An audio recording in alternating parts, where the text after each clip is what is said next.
Pause. Good morning. Welcome to the show. This is Employment Opportunities with Randy Clark. I want to welcome you to the show this morning.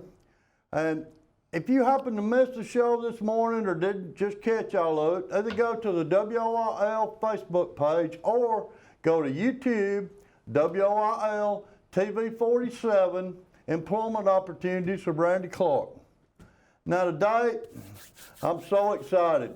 I have a special guest with me today. You know, there's just a few people that I go to when I want to know the history about Sylacauga. Well, I got one here today. My friend and special guest, Coach Earl Lewis. Good morning, Coach. Good morning, Randy. Thank How you are for you having doing? me. Now, Coach, man, you could sit down and talk for hours about things we've been involved with here around Sylacauga, and you a lot more than me, because you have been right amongst everything. Because I'm older is what you mean. Well, I'm older and you're not. I'm not saying that, Coach, Okay. but, okay. Now, but maybe we can get together and do a 3 or 4 or 5-part series and talk about different happenings in Sylacauga, past and present. But today, what I really want to talk about is the care house. Now, tell us a little bit about yourself, Coach.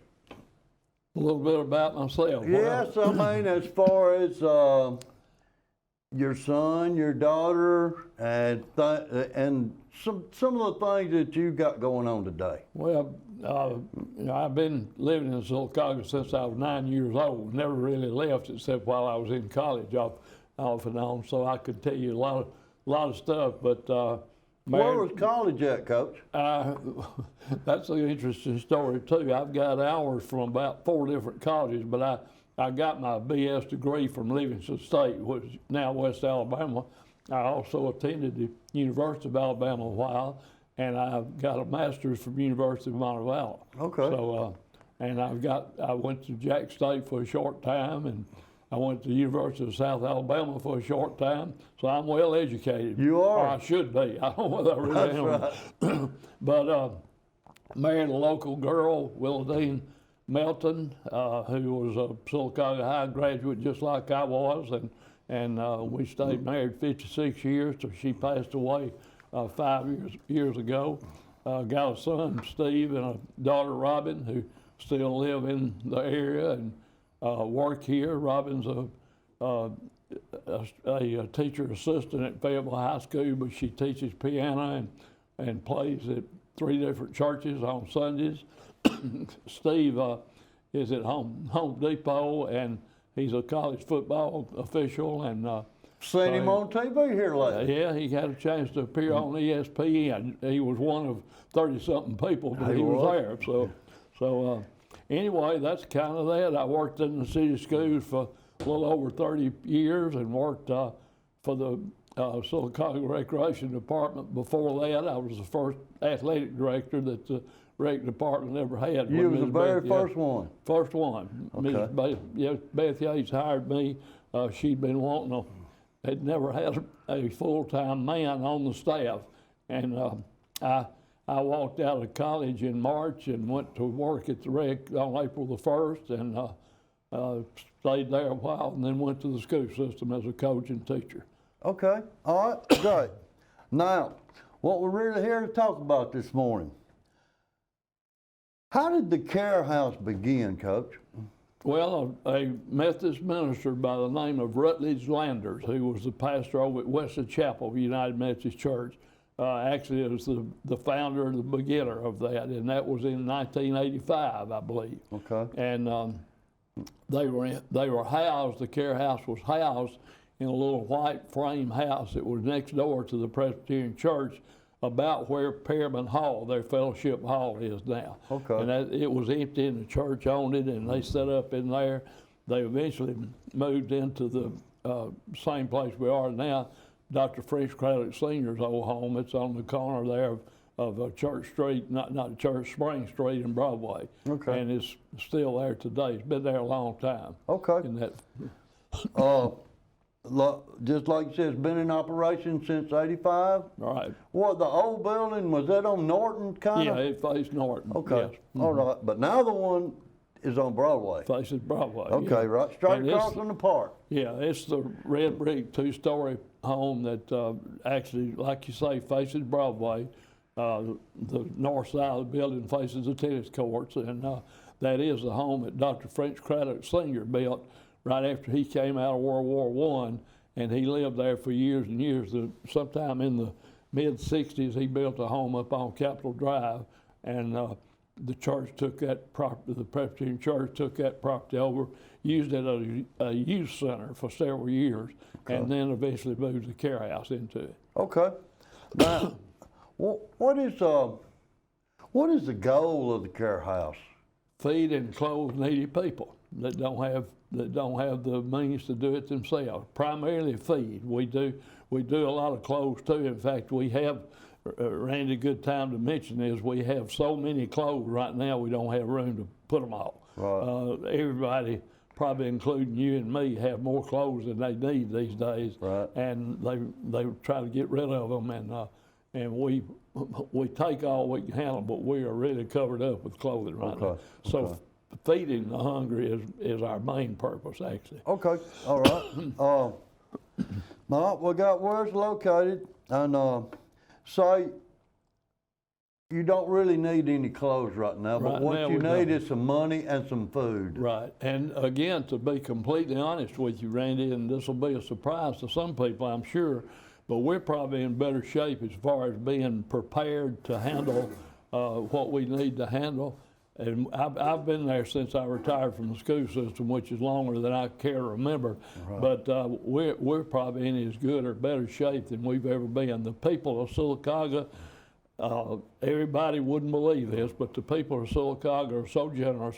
I have never one time made an appeal to this town for food or money that I didn't get an overwhelming response. Right. And during the COVID situation, we've had great support. Right. And we're not that we don't need more now. I don't want people just to quit giving because of that.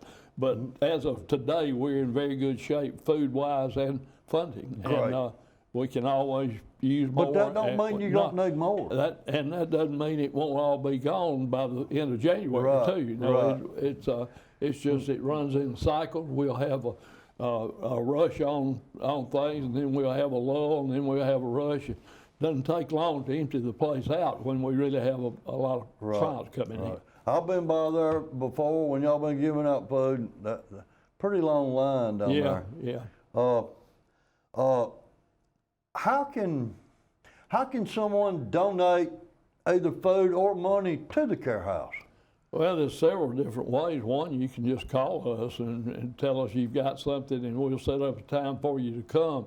We don't like for people to bring things down there and leave it when we're not open, because what happens, some people will come by and go through it and scatter it all over the yard and so forth. Yes, I found that in the park before. Yeah, that's just, unfortunately that happens, and we've got signs everywhere. They're asking people not to leave anything when we're not open. But I know sometimes people are desperate, don't have anything to do with it, and they work 8 hours a day and they have to do. But we discourage people leaving things when we're not there. But our phone, 256-249-8289, you can call if you're interested in making a donation of food or clothing or money. And also we've got 20 some odd churches in town that are supporters of ours.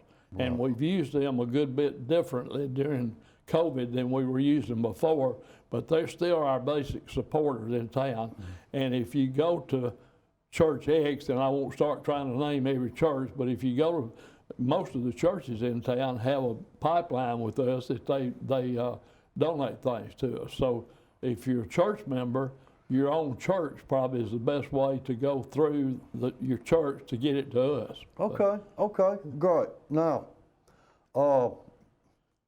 speaking of COVID, since we've already mentioned it, I know it kind of slowed things down a little bit, but you're back in operation now. Yeah, we are. We closed completely for a few months back in the spring a year ago, and we pretty much had to. But because the way we operated, and I think you and probably most of your audience will know this, we had people, like you said, lined up there every day.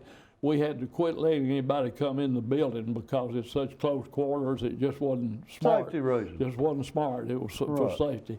So now, to make a long story short, we got back on a sort of a semi-regular schedule. Now what we're doing, we're open Monday, Tuesday, and Thursday from 9:30 to 12.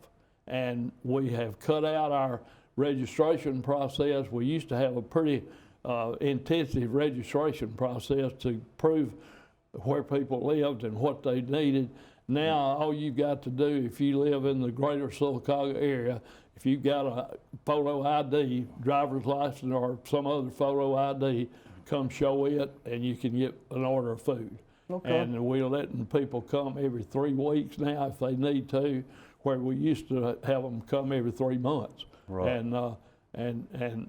But we've got, like I say, we're well stocked right now, so we're letting them come every 3 weeks, and then in an real emergency, we let them come in more often than that if they just really had to. Okay. Our business is not to hoard food; it's to give it to people. So that's what we want to do. To help people. Now, is there always somebody monitoring the phones? No, but we'll have a new message. I'm glad you asked that. We've got an old message on our phone right now, but sometime between now and Friday, one of the ladies that works there will put a new message up, giving our hours, our procedures, and so forth. But and we try our best to answer every call. If somebody calls and leaves a message, and if somebody's got an emergency of some kind and they leave a message, we'll try to get back to them that day or the very next morning early at the latest. But no, the phones are not manned all the time. Okay. Now, we talked about we're good stocked on clothes, and do you also accept monetary donations? Oh yeah. Yeah, we have to. People ask me that all the time. Do you need food or you need money? My standard answer is we need both. Right. Because we may get a jillion cans of green beans and not have any corn or something. So we got to go buy some to supplement and keep a good variety of things. So yes, we do accept money, and we've got some people in town that give us money regularly and have for years and years. And we've got all of those 22 or 23 churches that support us. All of them give us some amount of money just about every month. Okay. Now,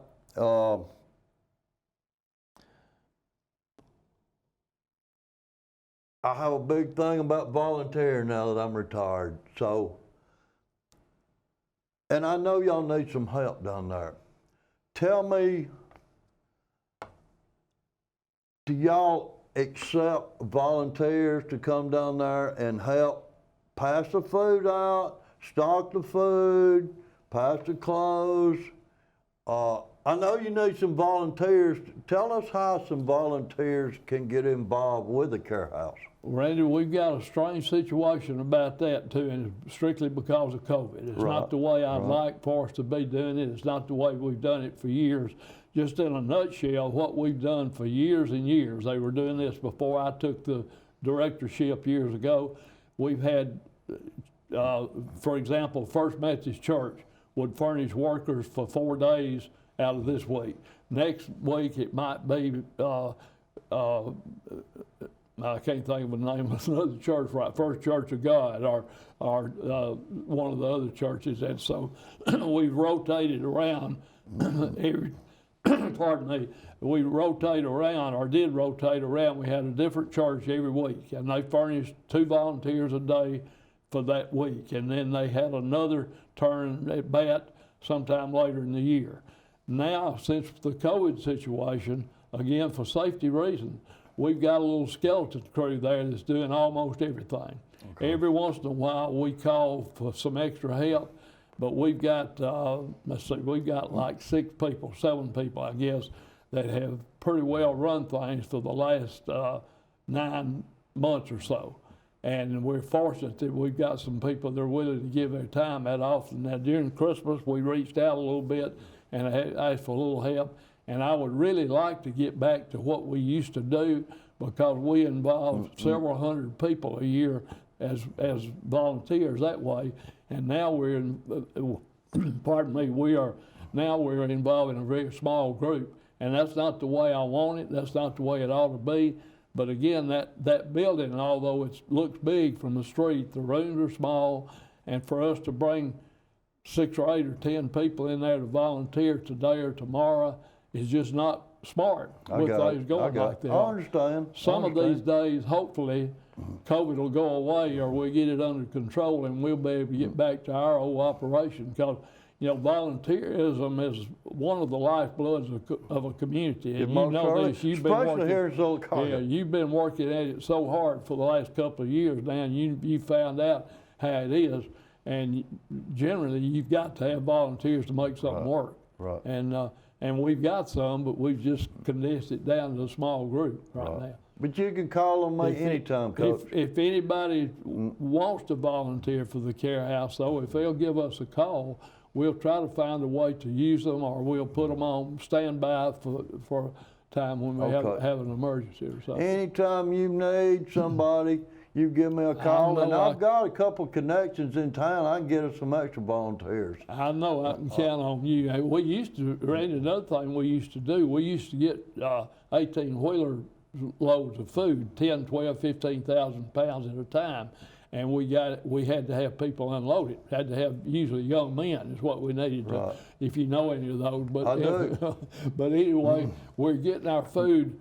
There's one thing I want to emphasize. We're getting 100% of our food now, and we have been for about 6 years locally. We're not dependent on the food bank. We're not dependent on anybody else. We're dependent on local churches and local individuals, and it has worked fine for us to do that. I prefer that. I want to deal with local people for stuff coming in. I want to deal with local people for stuff coming out. We're not in the business to try to serve several different counties or anything. Somebody might want to change the care house someday and do that, but ours is a strictly local operation. Our money comes locally. Our food comes from local people and so forth, and that's the way I want it, and I think that's the best way to do it. Now, if you're trying to reach a bunch of people, you can't do it that way. That's right. But if you're serving a local need, you should be able to get local folks to support it. That's and right. we've been very, very fortunate. I can't emphasize that enough, how good the people of Sylacauga are supporting us. We got some wonderful people right here in Sylacauga.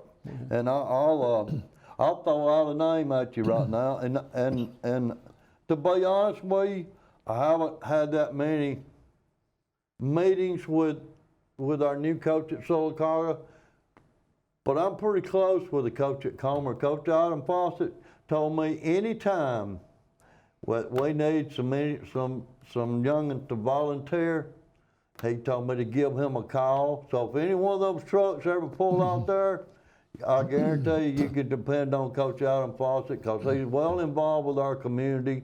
And I'm sure we got him at Sylacauga too. I'm going to get down there to meet him more, because I'm sure he feels the same way. But he's new.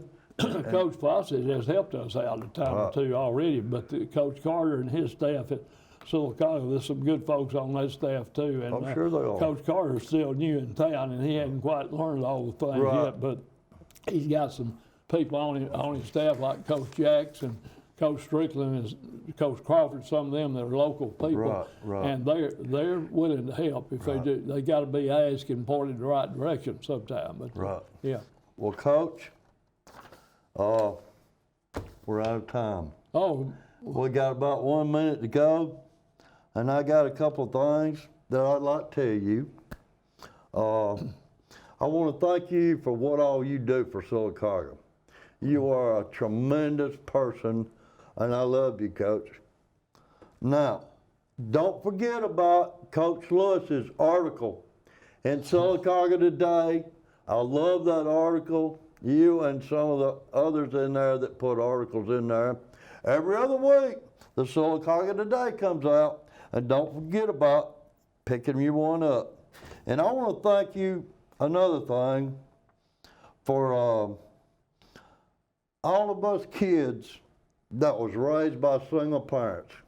You just don't know how much you, Coach Hammonds, Coach Calvin, how much influence y'all had on us as kids. You're part of what made me the man I am today, and we sure appreciate it. My mom, she done the best she could, but I also needed that male figure, and every whooping you ever gave me, I deserved it. I probably Sure, needed I more. didn't whip you, Randy. I probably needed more, Coach.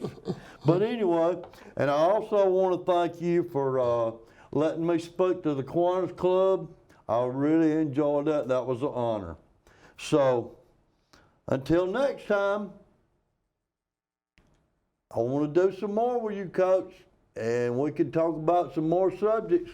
But until next time, thank you for coming, Well, Coach. Randy, thank you for the kind words. I appreciate it. I'm not sure I deserve all those accolades you just gave me, but I appreciate you saying that. You deserve more, Coach.